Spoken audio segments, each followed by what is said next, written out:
떨리게 만든 언니의 입술이에요? 입술은 아니고 입. 힌트가 힌트가 입술이에요? 입이요, 입. 알겠다. 오케이 왔다. 오케이, 왔어. 누님 입 뭐 같아요? 말. 말. 그렇지. 그 언니의 말이지만 그냥 좋은 말도 있지만 나쁜 말. 너 살 안 빼고 너 죽다가 너 인생 어떻게 되는 줄 알아? 오. 언니들이 오. 막 그렇게. 언니 있어요? 언니 계시구나. 맞아요. 우리 동생이죠. 언니가 맨날 잔소리 그런 너무 잔소리 너무 해요. 알겠다. 동생 사랑하니까. 맞아요. 정답이 그러면 잔소리. 네. 바로 맞히시더라고요. 그러니까 잔소리를 무척 했나 봐요. 제가 이제 언니가 옆에서 볼 때 중간이 없어요. 날씬하고 괜찮을 때는 괜찮다가 쪘다가 빠졌다 하니까 건강에도 안 좋은데. 네, 건강도 걱정이 되고. 그러니까 구체적으로 그냥 어떤 잔소리예요? 너 왜 이렇게 맨날 살이 쪄 있어? 여자가 맨날 마셔? 운동 좀 해. 너 살찌기 전에 운동하면 되는데 왜 쪄놓고 힘들게 빼? 난 네가 진짜 이해가 안 돼. 그리고 살이 찐 상태에서 그걸 다 먹잖아요. 저는 너 이거 먹어도 어떻게 다 먹으려고? 괜찮은데 막 이래요. 이해가 안 가. 근데 언니는 저보다 더 많이 먹거든요, 사실. 근데 진짜 웃긴 게 살찌면 이게 손도 부어갖고 주먹도 잘 안 쥐어지고 맞아. 너무 깜짝 놀란 게 모자가 제가 그러니까 머리통이 작아가지고 애기 모자도 잘 쓰는 편인데 그 어른 모자도 안 들어가고 여기 살찌는 거 아세요? 맞아. 네. 맞아. 너무 깜짝 놀란 경험을 태어나서 처음 해봤고 신발 사이즈 제가 235 정도 40 정도 신는데 45까지 신어봤어요. 발이 부어서. 네, 발이 부어서. 살쪄. 네 같이 찌더라고요. 일단 체중이 증가했을 당시 그 어땠는지 우리 니키타 씨의 모습을 함께 보고 다시 이야기해 볼게요. 누구야? 진짜 니키타? 와. 이걸 믿을 수가 없어. 제가 60대 후반이 혹시 저때 사진을 안 찍게 되더라고요. 근데 정말 운 좋게 저거 딱 한 장, 두 장이구나. 그때 좀 많이 찍어놨으면 이 다이어트 식품 광고가 좀 붙을 수 있는데 안 찍어놨어. 진짜 정으로. 네, 너무 아쉬워요. 뱃살도 좀 피부에 뱃살 좀 두둑한 거 좀 찍어놨어야 되겠네. 마케팅 했어야 되는데. 아까 제가 얘기했던 고무줄 치마 바지도 아니에요. 저 때가 그러면 66이에요? 예, 66kg. 야, 66kg. 네네, 66kg. 와. 그래도 이제 지금은 결국 한 뭐 52kg? 유지를 하고 있어요. 그래도 저기 미나 언니가 되게 고마운 사람이네. 계속 자극을 줬으니까. 그럼요. 그게 없었으면 더 퍼지는 건데. 저는요. 예. 정말 내가 20, 30, 40대까지도 저 정도였거든요. 그치, 알아. 23 막 이랬는데 40 넘으면서부터 1년에 2kg씩 이렇게 찌기 시작하다 보니까 이제 이 나이 되니까 나이살이 찌더라고요. 이게 신진대사가 달라져서 그런가? 그런가 예전에는 봐요. 저녁만 안 먹어도 그 다음날 살이 쪽 빠지잖아요. 그래요. 근데 그게 점점 안 빠지신다는 거잖아요. 그렇지. 이제 나이살이 나이 들면 들어오면 살이 살 안 빼기 빠져. 힘들어. 그 어떻게 보면 이제 저 기계나 자동차랑 똑같은 거예요. 예, 이제 새로 출시됐을 때는 그냥 기름 딱 넣고 이러면 빵빵 돌아가는데 한 10만 넘어가면은 얘네가 조금 덜 굴러가잖아. 예. 기계나 사람이나 마찬가지야. 어쩔 수가 없어요. 예. 예. 쇠도 녹이 쓰는데 뭐. 맞아요. 예. 그래 궁금한 게 있는데 이 저기 이제 나이 들수록 다이어트가 이제 힘들어지잖아요. 그런데 도대체 나이가 들면 왜 살이 쉽게 찌고 잘 빠지지 않는 건지 진짜 궁금해요. 그렇죠. 이 지긋지긋한 나이살이 왜 생기는지 다들 궁금하실 것 같은데요. 네, 이 나이를 먹을수록 바로 이것이 줄어들기 때문입니다. 어허. 바로 근육량이에요. 네. 맞아. 이제 보통 근육량은 30세를 기점으로 이제 최고치를 찍은 다음에 매년 1에서 4%씩 감소를 하고요. 80세에 이르러서는 이 30대 근육량의 절반만 남게 된다고 하는데요. 실제 이 젊은 사람과 나이 든 사람의 허벅지 근육을 좀 비교한 사진 보실게요.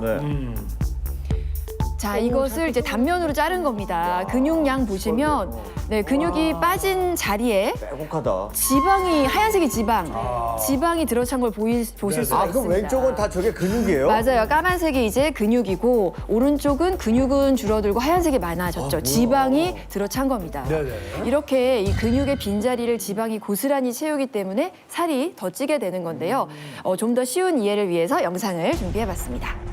지금 보시는 수조를 우리의 몸이라고 보시면 되고요. 네네. 노란 부분을 지방, 그리고 하얀 부분을 근육이라고 가정을 해볼게요. 자, 보시면 지방과 근육이 지금 몸속에서 적절한 비율을 차지하고 있습니다.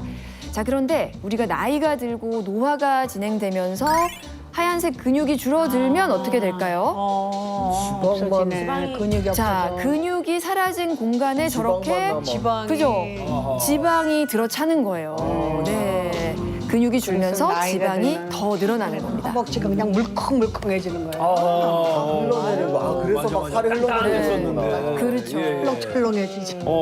이렇게 근육이 줄어들면 또 문제가 있는데 바로 기초대사량도 같이 줄어든다는 겁니다. 살등 빠진다 이게. 살찌는 체질로 변하는 거예요. 맞아요. 이 기초 대사량이라고 하는 건 우리가 아무런 행동을 하지 않아도 기본적으로 이제 체온 유지하고 호흡하는 등의 이 신진 대사에 쓰이는 에너지 양을 말하는데요. 자, 그런데 그래프를 보시면 자, 기초 대사량은 이제 20대에 정점을 찍은 다음에 점차 줄어들다가 50대가 되면은 20대에 비해서 100에서 200칼로리가 감소하는 것을 보실 수가 있습니다. 자, 그러니까 50대에는 매일 밥 한 공기를 그냥 더 먹는 것처럼 칼로리 소모가 안 되는 거예요. 그러니까 이제 나이가 들면 과거와 동일한 양의 음식물을 먹어도 몸에 저장되는 양이 늘어나면서 나이살이 찔 수밖에 없는 거죠. 그러니까 나이가 먹을수록 이제 출금이 안 되는구나. 네. 예, 예. 특히 또 이 네. 중년 여성들이 나이살이 찌는 또 다른 이유는요. 여성 호르몬의 감소 때문입니다. 여성 호르몬은 내장 지방이 쌓이지 않게 억제하고 지방 분해를 돕는 역할을 하게 되죠. 이게 우리 몸이 좀 신기하게 젊었을 때는 우리가 이제 임신도 하고 아기도 낳아야 되니까 엉덩이나 가심 쪽에 피하 지방을 좀 늘리게 되고 뱃속은 임신해야 되니까 아이가 있어야 될 공간이 있어야 되잖아요. 그러니까 이제 배에 있는 지방은 좀 분해하는 편입니다.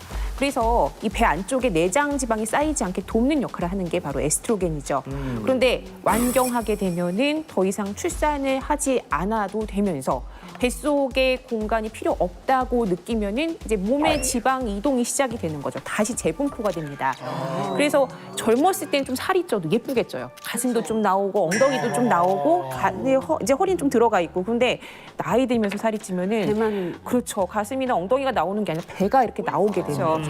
실제로 51세 갱년기 여성들을 대상으로 연구를 진행한 결과 완경 이후의 여성의 70% 대부분이 복부에 너무 과도한 지방을 갖고 있다라고 되어 있고요. 또 내장 복부 지방이 연간 매년 8%씩이나 빠르게 증가했다고 합니다. 따라서 중년 여성들의 경우에는 특히나 나이살 관리, 특히나 뱃살의 내장 지방 관리에 더욱 주의를 기울이셔야 됩니다. 아니 그러면 누님 저희가 누님 젊어서 비키니 사진도 봤었고 한참 젊었을 때 허리 인치가 23인치. 23인치. 진짜 허리가 예. 개미 허리라고 그랬어요. 쫙 그런데 이게 나이 먹으니까 희한하게 어느 사진 보니까 배가 그냥 출렁출렁 갖고 이렇게 밀가루 반죽처럼 이렇게 돼 있더라고요. 네네. 근데 저는 이거는 없었는데 나이 먹어서 그런지 고지혈증, 고혈압 이 약을 먹은 지가 20년이 됐어요. 거기다 이제 건강검진을 했을 때 예. 선생님이 이렇게 뱃살이 자꾸 늘어나면 나중에 나이 들어서 병 난다고 고생한다고 그러더라고요. 근데 이제 예전에 김보민 선생님도 그 이야기를 했지만 어려서 살이 찌면 아이고 이거 복스럽네. 근데 이제 귀엽지. 저희가 한 60대 중반 되면 그렇게 배 나오고 이러면 장소 못 건강이 합니다. 예.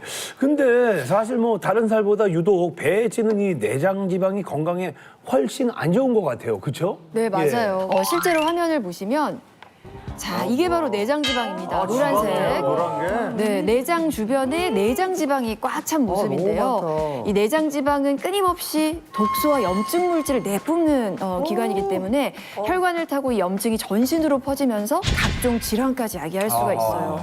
실제로 복부 비만이 있을 경우에 정상인에 비해서 고혈압의 발병률은 약 2배가 높다고 하고요. 당뇨 발병률은 5.8배가 높다고 합니다. 근데 오늘 얘기를 쭉 들어보니까 이 뱃살은 그냥 나이 들면 생기는 거지 하면서 방치하다가는 정말 큰일 날 것 같아요. 그러니까 내장 지방이 이제 본색을 드러내기 전에 빨리 제거를 해야 되겠는데요. 어떻게 하냐고요. 그래서 지금부터 무시무시한 내장 지방을 타파하는 법을 이제 살펴봐야 할 것 같습니다. 살롱 주치의들께서 준비하셨죠? 네. 네, 맞습니다. 이 내장 지방 타파 비법을 자세히 알아볼 건데요. 네. 자, 바로 그 방법이 나오는군요. 저거 각자 허리에 속지 마라. 무슨 말이요? 무슨 말인지 모르겠어요. 네입니다. 이게 배고픔에도 진짜랑 가짜가 있나 이렇게 생각하실 수 아니 있는데 배부르면 배부르지. 근데 방금 전에 되게 니키타 씨가 막 밥을 방금 먹었는데 다른 거 먹고 싶지 않아요? 빵, 과자, 언니. 그러니까 그게 가짜 배고픔. 맞아요. 그래서 실제로 이거를 테스트도 해볼 수 있어요. 예를 들어 밤 10시에 내가 진짜 배가 고픈 것 같아. 그때 브로콜리 테스트라는 게 있어요. 내가 진짜 냉장고 뒤졌더니 먹을 게 브로콜리밖에 없다. 근데 이거라도 먹어야 되겠다. 그러면 이건 진짜 배고픈 거예요. 근데 나 아무리 배고파도 브로콜리 못 먹겠다. 그러면 이건 가짜로 배고픈 거예요. 브로콜리 사다 놔야겠네.